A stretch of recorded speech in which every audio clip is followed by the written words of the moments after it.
হিকমা সম্পর্কে হিকমা শব্দের অর্থ আমি নিজে জানি না, তবে আল্লাহ যে দায়িত্ব দিয়েছেন ইয়াতলু আলাইহিম আয়াতিহি ওয়া ইউযাক্কিহিম ওয়া ইউআল্লিমুহুমুল কিতাবা ওয়াল হিকমা। আমার হাবিব আপনি তিলাওয়াত করিয়া কোরআন শরীফ শিক্ষা দেন। কোরআন শরীফের মাঝে জ্ঞান বিজ্ঞান প্রযুক্তিগত টেকনিক্যাল যত বিষয় আছে আপনি আপনার উম্মতিকে শিক্ষা দেন। আয় আমার হাবিব এই কোরআন শরীফের মাধ্যমে আপনি তার এই হিকমার শিক্ষা দেন। হিকমা কি জিনিস, হিকমা সম্পর্কে এখনো পর্যন্ত নিজেও বুঝতে পারছি না, আপনারা কি বুঝাইতাম। হিকমা সম্পর্কে আপনারা খিদমতে একটা উদাহরণ দেই। আল্লাহর হাবিবে ফরমায়েন মসজিদে প্রবেশ করবার সময় ডান পা আগে ঢুকাইতাম। দুনিয়ার সায়েন্স টেকনোলজি যারা বর্তমান 1450 বৎসর পরে 2023 ইংরেজির যারা রিসার্চ করিয়া গবেষণা করিয়া ডিক্লিয়ার করলো, কোনো কামরাত কোনো কক্ষত কোনো রুমের ভিতরে কোনো মানুষ যদি প্রবেশ করতে চায় আর এই মানুষটা যদি ডান পা আগে দিয়ে প্রবেশ করে বাই অ্যাক্সিডেন্ট, যদি অ্যাক্সিডেন্টাল ডেথ হওয়ার আশঙ্কা থাকে, মারা যাওয়ার, তাহলে এই মানুষটা বর্তমান সায়েন্সে তার মেন্টালিটি কাজ করব, পিছন দিকে ভরিয়া মরতো না, মানুষটা গরর ভিতরে গিয়া মরব। 1450 বৎসর আগে আল্লাহর হাবিবে শিখাইয়া দেন যে আমার উম্মত মসজিদে ঢুকবার সময় ডান পা আগে দিয়া ঢুকবায়। যদি তোমার বাই অ্যাক্সিডেন্ট মৌত হয় তবে আল্লাহর ঘর মসজিদের ঘরের ভিতরে তোমার মৌত হইল, হোক সুবহানাল্লাহ। ওটারে কয় হিকমা। হুজুরে ফরমান মসজিদ সংক্রান্ত আদব মসজিদ থেকে বাহির হইতে সময় একবার দুরূদ শরীফ ও যে দুরূদ শরীফ মিলাদ শরীফের শুরুয়াত বলা হয় আসসালাতু ওয়াসসালামু আলাইকা ইয়া রাসূলুল্লাহ। তবে হাদিস শরীফ হইলা নাই, হাদিস শরীফ আসসালাতু ওয়াসসালামু আলা রাসূলিল্লাহ আল্লাহুম্মা ইন্নী আসআলুকা আবওয়াবা মিন ফাদলিক। ও দুয়ার দুরূদ শরীফ পড়িয়া বাম পা আগে দিয়া বাহির হইবা। বাম পা আগে দিয়া বাহির হইলে 1450 বৎসর পরে গবেষণা করিয়া সায়েন্স আর টেকনোলজি বর্তমান সিচুয়েশন বিশ্ব ডিক্লিয়ার করলো যে আজ 1450 বৎসর আগে ইসলাম ধর্মের প্রবর্তক মোহাম্মদ মুস্তাফা সাল্লাল্লাহু আলাইহি ওয়াসাল্লামে বাম পা আগে দিয়া বাহির হওয়ার নিয়মটা শিখাইয়া দিয়েছেন। যে কোনো ঘর থাকি, যে কোনো অট্টালিকা হোক, বিল্ডিং হোক, আপনার কামরা থাকি, যদি বাহির হইবার সময় বাম পা আগে দিয়ে বাহির হন তাহলে বাই অ্যাক্সিডেন্ট যদি মৌত হয় তাহলে আপনার মৌতটা বাইরে হইতো না, আবার ঘরের ভিতরে আপনি মারা যাইবা। সুবহানাল্লাহ কইনা। আল্লাহর নবী এই হিকমা সম্পর্কে শিখাইয়া দেন যদি মসজিদের ঘর মৌত যদি হয় তাহলে মসজিদের ঘর ঢুকতে ডান পা আগে ঢুকাও, তাহলে মৌত হইলে মসজিদের ভিতরে হইব। বাহির হইবার সময় যদি বাম পা আগে দিয়া বাহির হও তাহলে বাই অ্যাক্সিডেন্ট মৌত হইলে তোমরা মৌতটা মসজিদের ভিতরে হইব। যে ইন্তেকাল লইয়া মানুষে ফখর করব, আপনার আওলাদে আপনার লাগিন ফখর করবা, বড়াই দেখাইবা যে আমরা আব্বার মৌত মসজিদের ঘর, আল্লাহর ঘর মসজিদ বাইতুল্লাহর মাঝে মৌত হইছে। সুবহানাল্লাহ।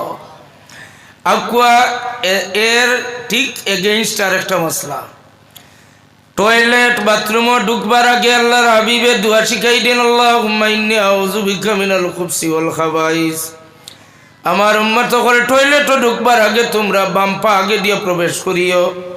সায়েন্স টেকনোলজি রিপোর্ট দেয় যদি কোনো মানুষে কোনো রুমের ভিতরে যদি ঢুকতে সময় বাম পা আগে দিয়ে প্রবেশ করে তাহলে বাই অ্যাক্সিডেন্ট মারা যাওয়ার হইলে মানুষটা ঘরের ভিতরে মরতো নাই, অর্থাৎ বাইরে আগে মারা যাইব। আল্লাহর হাবিবে আমরা রে টয়লেটের ভিতরে মৌত হইলে আমরার মৌত লইয়া মানুষের সমালোচনা করব, আমরা রে তিরস্কার করব, আমরার আওলাদ রে তিরস্কার করব, এলাকার দুর্নাম হইব অমুক টয়লেটের ভিতরে মারা গেছেন। তার হাবিবে আল্লাহর হাবিবে তার উম্মত হলরে মৌত তাকিন ইখতিলাফ তাকিন বাঁচাইয়া নিরাপদভাবে টয়লেটের ভিতরে মৌত না হইবার লাগি হিকমা সম্পর্কে জ্ঞান দেন যে বাম পা আগে ঢুকাইও। যদি মৌত হয় তাহলে টয়লেট ল্যাট্রিনের ভিতরে মৌত হইতো না, বাইরে আইয়া মৌত হইব। সুবহানাল্লাহ। আরেকটা আল্লাহর হাবিবে ফরমাইন বাহির হইবার সময় টয়লেট থাকেন ডান পা আগে দিয়া বাহির হইও। বর্তমান টেকনোলজি রিপোর্ট দেয় যদি কোনো মানুষে কোনো রুম থাকেন বাহির হওয়ার সময় ডান পা আগে দিয়া বাহির হয় তাহলে এই মানুষটা ই রুমের ভিতরে পড়িয়া মরতো না, মানুষটা বাইরে আইয়া মরবো। হুজুরে আমরা রে টয়লেটের ভিতরে মৌত থাকি ন শিখাইয়া দেন। টয়লেটর ভিতর থাকি বাহির হইবার সময়ও টয়লেটর ভিতরে মরতাম না করি ডান পা আগে বাহির করবার কথা শিখাইয়া দেন সুবহানাল্লাহ।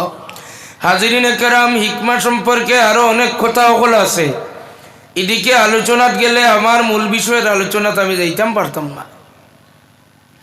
যেটা হাদিস শরীফে আমরা পাইছি, আল্লাহর হাবিবে শিখাই দিয়েছেন মসজিদের আদব সংক্রান্ত ব্যাপারে, আসসালাতু ওয়াসসালামু আলাইকা বা আসসালাতু ওয়াসসালামু আলা রাসূলিল্লাহ। দেওবন্দর বুজুর্গানে কেরাম সীমাবদ্ধ রাখবা না। तमाम মুহাদ্দিসিনে কেরাম হলে, মুফাসসিরিনে কেরাম হলে ফরমান যে আল্লাহ এবং আল্লাহর রাসূল প্রত্যেক মসজিদের মাঝে, প্রত্যেক বাড়ির মাঝে মওজুদ আছেন, উপস্থিত আছেন। এর কারণে আপনি মসজিদ বা বাড়ির আপনি গড়ে গিয়ে ঢুকবার সময় সালাম জানাইয়া ঢুকতা। আদব হইয়া থাকলো আপনার গড়ে গিয়ে, আপনার বাড়িতে গিয়ে আপনি ঢুকরা কইতা আসসালাতু ওয়াসসালামু আলাইকা ইয়া রাসূলুল্লাহ। সুবহানাল্লাহ। কইনা সিদ্দিক আকবর রাদিয়াল্লাহু তাআলা আনহু আল্লাহর হাবিবে প্রশ্ন করেন, বাড়িতে কি তারা কি আইছো? আবু বকর সিদ্দিক রাদিয়াল্লাহু তাআলা আনহু ফরমান, বাড়িতে কিচ্ছু রাখি আইছি না, আমি আমার আল্লাহ আর আল্লাহর রসুল যে বাড়িতে রাখি আইছি। সুবহানাল্লাহ। যদি আপনার আর ইতমিনান থাকে, দিলের মাঝে বিশ্বাস থাকে, আজকের দিনে আপনারা বাড়ির মাঝে আপনারা আল্লাহ আল্লাহর রসুল রাখিয়া বাড়িতে আইছেন, তাইলে আসসালাতু ওয়াসসালামু আলাইকা ইয়া রাসূলুল্লাহ লাগাইয়া দুরূদ শরীফটা পড়িবা। সুবহানাল্লাহ। আল্লাহ আমরারে তৌফিক দেও, সরাই হোক আমিন। এরপর দুরূদ শরীফ আপনারা পড়ছেন, আমিও পড়ছি। কোন দুরূদ শরীফ? যেটা আপনারা মহব্বতে সবসময় পড়েন। ও কথা মাতিটা সব ওই যার মিলাদর লগর মার।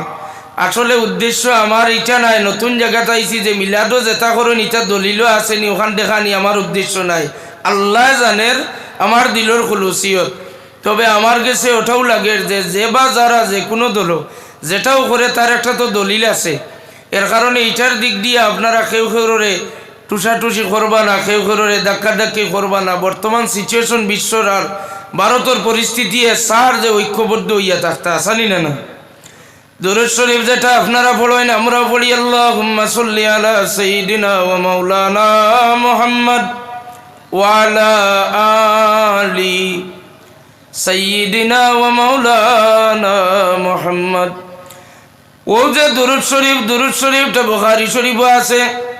আল্লাহর হাবিব সাল্লাল্লাহু আলাইহি ওয়াসাল্লামের খিদমতে দুরূদ শরীফের আয়াতে কারিমা নাজিল হইল।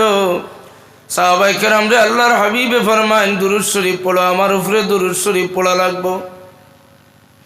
সাহাবায়ে কেরামে দুরূদ শরীফ পড়েন, আল্লাহুম্মা সাল্লি আলা মুহাম্মদ ওয়া আলা মুহাম্মদ। দুরূদ শরীফ হইছে না হইছে না? হোক হইছে। সাহাবায়ে কেরামে পড়ছেন, আল্লাহুম্মা সাল্লি আলা